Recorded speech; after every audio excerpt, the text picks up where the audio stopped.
got a legit question for people in Britain. Why is it that whenever I look at the BBC, your news reporters, they appear as if they're under duress? I mean, this is not something that I experienced when watching CNN or MSNBC.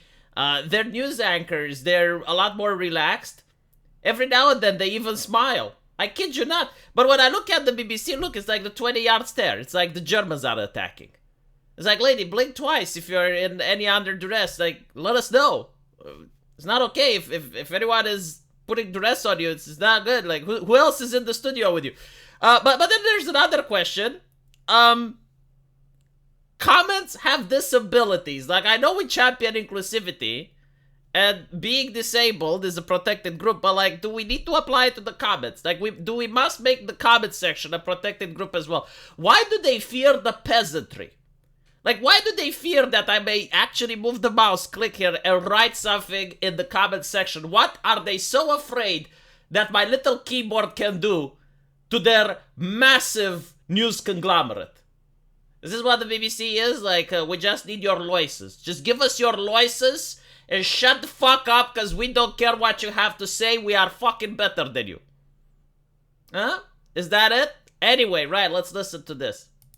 YouTube has announced that it has suspended the monetization of his channel for violating its creator responsibility policy.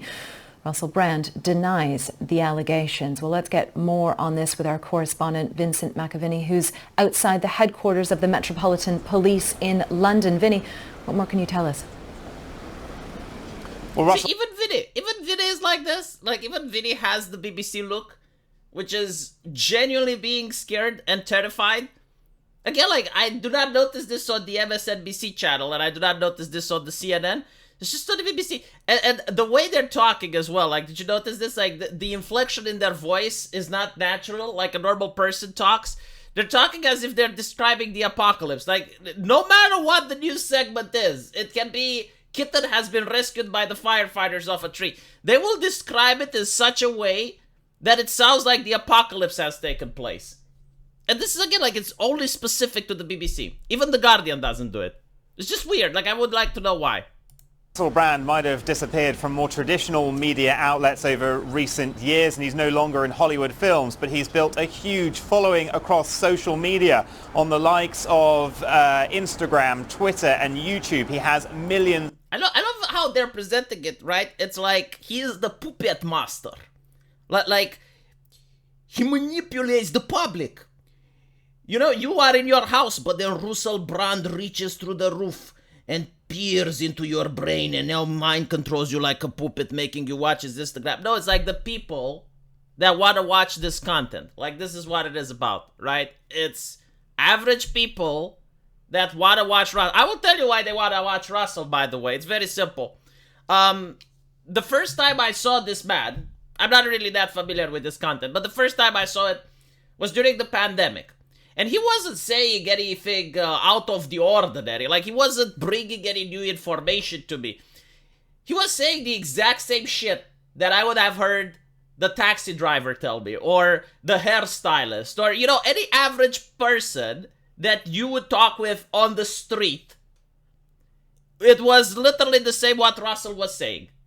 Right? So, just like the average person felt that he wasn't being represented by the BBC, by the Guardian, by the mainstream media, right? Like, there was a severe disconnect from the establishment and the people that were doing the news to the average person. Now, I would say it's the irresponsibility and the complete failure of the establishment and the corporations to try to convince the average person of their point of view.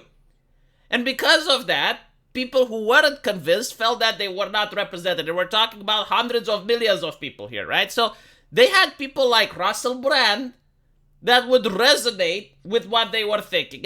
And that is why Russell gained an audience. And on top of that, every single time he made the claim, he brought a receipt. He would say, I think such and such, here is why.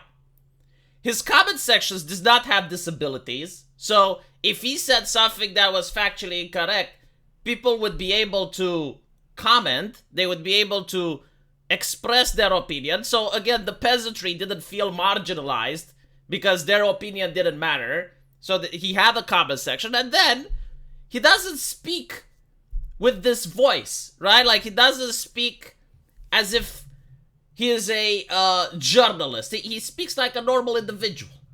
And his look doesn't seem like he is under duress. So this is called relatability. It's more powerful, more strong than any diversity. It's because when you're acting like a normal person, people can relate to that. I can't relate to this gentleman. He's wearing a suit and tie, right? So, like, first of all, like, a severe class difference between myself and him. Obviously filthy rich. I mean, look at the hairstyle that he can afford. I can't afford this shit. And then the way he's speaking, the way he's talking, the way he behaves. I do not have a single person like this in my close circle of friends, right? So this is why people are tuning out of the BBC. Because they can't relate with what they see on the tele. But they're tuning into other independent commentators who are behaving like just average people. And they're saying average people opinion. Like, I know this is shocking, but average people want to be surrounded by other average people.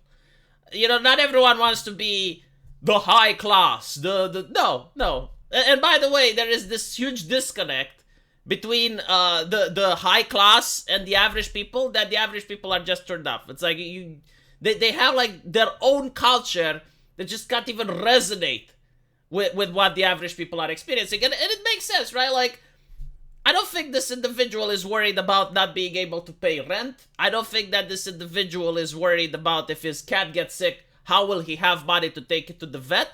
So, obviously, he's got like different problems and different things that he has to worry about that I don't. So, like, he can't understand my problems. I probably can't understand his problems. So this is why, you know, like, people are tuning out from the authoritative sources. It's just one of the many reasons. And the other one is malice. I mean, we're going to listen here and you're going to see. Of followers, and on YouTube in particular, he has over 6 million subscribers. Probably more viewers than the BBC, right? He posts videos near... like, what you're basically telling me is that he is competition. Like, you and him are competing for ad space. A little bit of a conflict of interest, isn't it? But anyway. Daily, and he has monetization on them, which means that YouTube puts adverts from other companies before and after, sometimes in the middle as well, of those videos. Viewers will be familiar with them. Now, he gets a cut of the revenue from those adverts. Yeah, you know what he should do? He should force people to pay him a license. Force people to pay, like, that is the BBC monetization strategy. That is what decent people do. You know, other plebs, they need to actually have an audience. They need to actually have people watching them in order to make revenue. I contacted Google yesterday, which owns... Listen to this, right? He contacted Google. Very interesting, isn't it? YouTube, to ask them whether or not that was now under review, given the serious nature of the allegations. The serious nature of the allegations. Alright, so, like, I wonder, like, what is an unserious allegation versus a serious allegation? And why does it really matter? Because, let's assume, I know this is bizarre, but, like, let's assume that the allegations are false. Alright? How can he prove that they are false? Like, if you wake up tomorrow and you're Russell, and you know that you haven't done it, in this hypothetical scenario, right? You haven't done, how can you prove you didn't do it? Now, there have been allegations in the past that turned out not to be true. The ones against Kavanaugh, there's allegations against Trump, the Johnny Depp lawsuit. I mean, there's many, right? Some of them turn out not to be true. Like, how can we differentiate the allegations that are true versus the ones that are false? You know what I think we should do? I know this is, like, bizarre, but, like, what I think we should do is we send the person to court, and the allegations that are being brought have to be supported by evidence. Like, I don't know, witnesses, a recording, text messages, you know, like anything like that. And then the person gets to look at the allegations and he can try to defend himself. Like, he hires a lawyer and he makes his case. And then, I don't know, like, maybe a jury of their peers. My God, like, this is, it's some sci-fi shit what I'm saying here. But, like, think about it this way, right? So, like, a jury of their peers who have heard the case, they get to decide if the person is guilty or not guilty. What a fascist system, huh? I mean, holy shit, like, I shouldn't have suggested. It's horrible, like, what I just suggested is... No, what we need to do, though, is, like, if there are allegations, we need to treat the person as if they did it. I mean, 100% guilty. Now, how do you do when there's allegation against someone we like?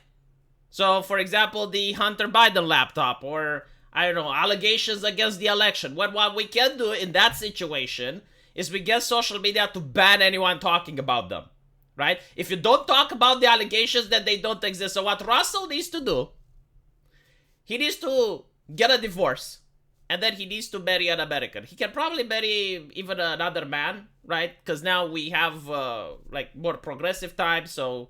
Even if you marry, like gay people can marry in America, so you get citizenship. Because that's what he needs to get, right? He needs to get citizenship. He needs to get American citizenship. And then he needs to join the Democratic Party.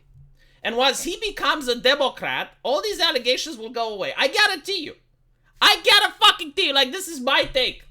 I'm joking, by the way, alright? Do not go for misinformation over a fucking joke.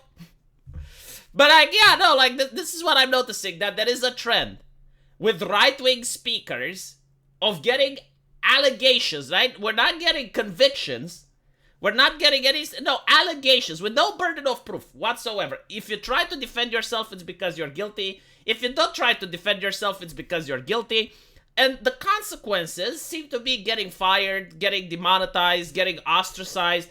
And, you know, like, the question is, like, why doesn't it happen to left-leaning people? Because left-leaning people seem to be getting convictions.